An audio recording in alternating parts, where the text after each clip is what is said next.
Wood. Topping off this half of Friends, we take a closer look at what one local church is doing to help in the Ukraine crisis. Now, as the Russian invasion continues tonight, religious leaders here in the Midlands are speaking out against the violence. News 19's Julia Kaufman has more on their efforts. In the aftermath of violence, Ukrainians are picking up the pieces while family and friends abroad watch with broken hearts. I have family and friends in Ukraine and Russia, and so this is all very painful. Gregory Levitsky is a subdeacon at St. Elizabeth Russian Orthodox Church in West Columbia. Being both Russian and Ukrainian, he hates to see the divide. I think a lot of Russians have a hard time saying this is a foreign country, right? They don't look at it like that. And understandably, I think a lot of Ukrainians,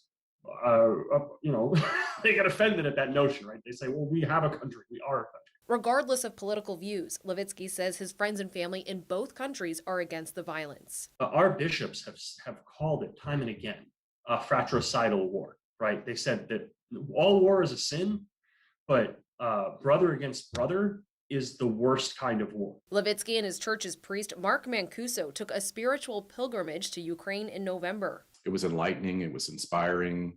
The people have been through so much, not just in the past few decades, but for generations.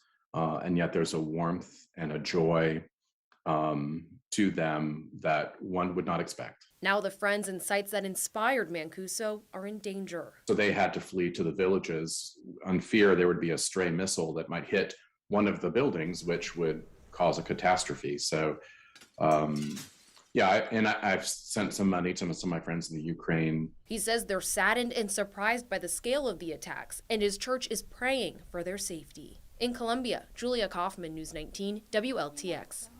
Well, reports show the Russians have launched around 200 missiles so far into Ukraine, adding there are indications that the missiles have hit some civilian residential areas, but it's not clear if they are targeting civilian areas.